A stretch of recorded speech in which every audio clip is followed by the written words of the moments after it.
Sekarang, bagaimana kalau misalkan persamaan hiperbolanya itu merupakan hiperbola yang digeser. Jadi bentuknya tuh bakalan seperti ini misalkan ya.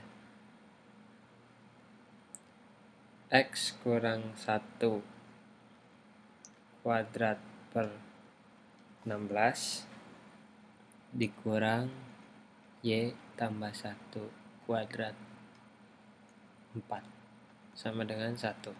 Nah, kalau kalian melihat persamaan seperti ini, yang pertama kalian perlu ketahui adalah oh, ini ada kayak elips tapi di sini ada angganya bukan plus tapi negatif dia. Nah, berarti ini tuh hiperbola gitu.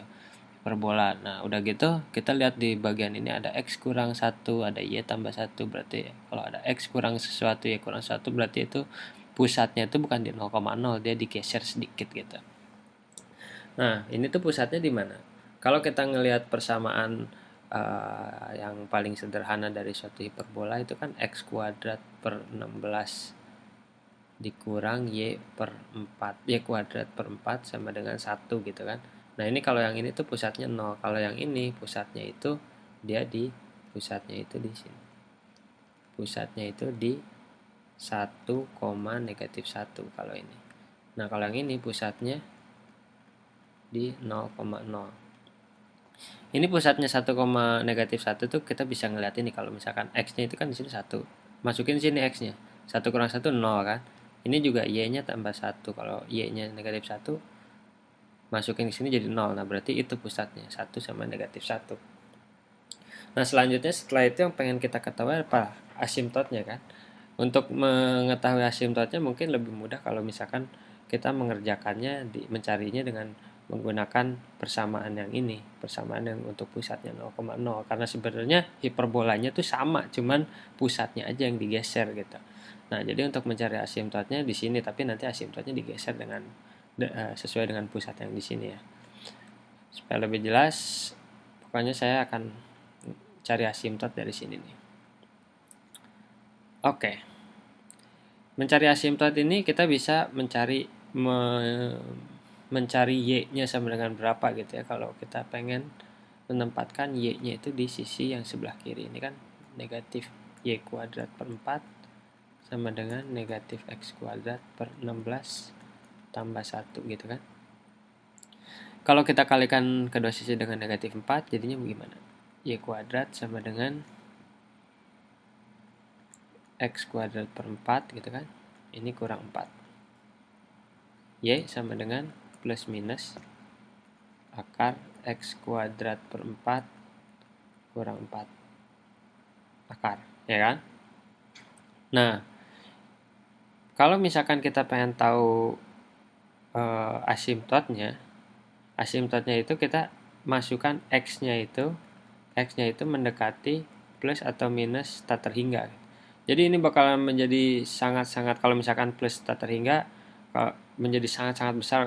Misalkan x-nya itu 1 triliun. 1 triliun dikuadratin lagi, berarti kan besar banget gitu yang bagian ini. Di ini cuma dikurang 4, nggak ada artinya 4. Begitu juga kalau negatif tak terhingga atau negatif 1 triliun dikuadratin jadi triliun kuadrat gitu kan, ini juga sangat-sangat besar. Dikurang 4 sama aja nggak ada artinya. Jadi ini kalau misalkan x-nya mendekati plus minus tak terhingga, ini y-nya itu mendekati akar plus minus akar x kuadrat per 4 gitu ya. Berarti ini y mendekati, ini kan bisa di kuadratin kan. Nah, akar kuadratin ini x-nya jadi x kuadrat itu jadi x, 4 kuadrat jadi 2. Nah, plus minus. Jangan lupa plus minusnya. Ini plus minus x per 2. Jadi kemiringannya itu setengah ya. Kemiringannya plus setengah atau minus setengah. Itu kita digambarin sekarang. Kalau digambarin asimtotnya kayak gimana? Saya gambar dulu sumbu y, kemudian saya gambar sumbu x kayak begini. Nah, kemudian kemiringannya. Cuman yang harus diingat di sini ini kan untuk pusat 0,0 ya, tapi ini pusatnya itu 1, negatif 1. 1, negatif 1 itu di mana? 1 dan negatif 1.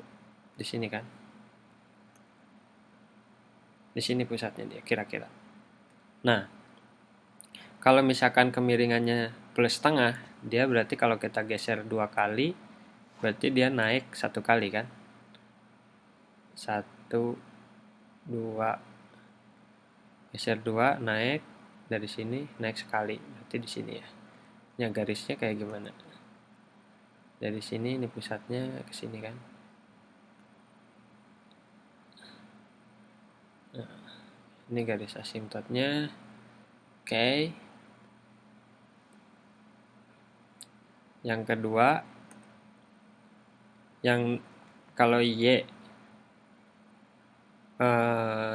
sama dengan negatif setengah X, berarti ke kiri, enggak, ke kanan 2 kali juga, tapi ke bawah deh ya. Kanan 2 kali, 1, 2, ini terus tapi ke bawah 1 kali. Ke bawah 1 kali itu mungkin ini. Jadi di sini ya. Ya kan? Kanan 2 kali, ke bawah sekali.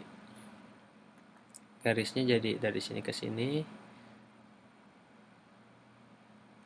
Ya. Kemudian ini. Nah, kita udah punya asimptotnya nih. Selanjutnya adalah digambarin kan? Digambarin hiperbolanya tuh yang menghadap ke atas dan ke bawah atau ke kanan dan ke kiri. Sebenarnya dari sini bisa lihat kalau misalkan ini asimptotnya itu yang mempengaruhi asimptotnya itu kan x kuadrat per 4, tapi di sini kurang 4 gitu. Kalau misalkan akar-akar yang positifnya itu dikurang 4, jadi asimptotnya itu bakalan lebih sedikit lebih besar dibandingkan dengan apa yang ada di dalam sini gitu, yang untuk yang positifnya. Karena ini negatif 4 dikurangi 4, jadi sedikit lebih kecil daripada asimptotnya untuk yang akar positif. Kalau yang akar negatifnya jadi sedikit lebih besar daripada asimptotnya. Jadi mungkin ya kayak begini, sedikit lebih kecil dari asimptotnya. Untuk yang ini kan untuk akar positifnya, berarti di sini kalau sedikit lebih besar daripada asimptotnya, untuk akar negatifnya berarti yang di sini gitu, kayak gitu. Ini cuman kira-kira aja, kalau melihat persamaan ini mungkin akan membentuk ini. Tapi untuk lebih pastinya kita bisa lihat ini, masukin kalau Y-nya itu sama dengan di pusatnya, atau Y-nya itu sama dengan negatif 1. Misalkan Y sama dengan negatif 1 gitu kan. Kalau Y sama dengan negatif 1, ini hilang kan, yang bagian ini Y tambah 1, ini kan 0 kan, 0 kuadrat ya, ini 0. Sisanya jadi apa? Jadi tinggal X kurang 1 per 16 sama dengan, ini kuadrat, sorry, sama dengan 1 gitu kan. Nah, ini X-nya berapa? X-nya ini jadi, saya ngerjain di mana nih? Mungkin di sini ya. Jadi X kurang 1 kuadrat sama dengan 16. Ya. X kurang 1 sama dengan plus minus akar 16. Berarti ini X sama dengan, kalau plus, ini kan plus minus 4 ya. Jadi bisa plus 4 atau negatif 4. Kalau plus 4, X-nya ini sama dengan 4 tambah 1 jadi 5. Kalau negatif 4, X-nya itu sama dengan negatif 4 tambah 1, negatif 3. Jadi titik-titiknya dari sini kita dapat 5, negatif 1 dan negatif 3, negatif 1 ya gitu ya. Sekarang kita gambarin 5, sekarang ini 1, 2, 3, 4, 5, negatif 1 ini kan di sini ya. Negatif 3, negatif 1, negatif 3 berarti kira-kira 1, 2, 3, negatif 1 di sini ya kan, kira-kira di sini. Nah, jadi ini titik-titiknya apa, dia di mana si hiperbolanya itu membelok gitu kan. Kalau digambarin gimana? Untuk yang ini dia akan mendekati asimptotnya tapi nggak nyampe gitu kan. Ini juga mendekati asimptotnya tapi nggak sampai. Yang ini akan mendekati asimptotnya tapi dia tidak akan menyentuh. Ini juga akan menyentuh, tidak akan menyentuh di sini. Ya, jadi itu pertama kita tahu persamaan ini, kemudian kita tahu kalau ini tuh pusatnya bukan di 0,0 tapi di 1,-1 ya. Udah gitu kita bisa cari asimptotnya. Kita cari asimptotnya, kemudian kita tentuin gambarnya itu menghadap kiri kanan atau atas bawah gitu. Dari sini sebenarnya bisa ngelihat kalau dari persamaan ini, kalau ini negatif kurang 4 gitu kan, ini berarti di sini si hiperbolanya itu sedikit lebih kecil daripada asimptotnya untuk di kuadran atau dia akar-akar yang positifnya, dan sedikit lebih sebentar, hiperbolanya itu di sini ya sedikit lebih kecil daripada asimptotnya yang di sini, sedangkan di sini hiperbolanya sedikit lebih besar daripada asimptotnya, dia sedikit lebih besar, dia akan mendekati terus sampai tak terhingga ini ke sana ya, ini ada panah gitu ke sana, ini nggak berhenti di sini, ini terus ke sana, ini juga terus ke sana, ini terus ke sana, begitu juga dengan asimptotnya terus ke sana sampai tak terhingga. Semoga kalian mengerti mengerti tentang hiperbola.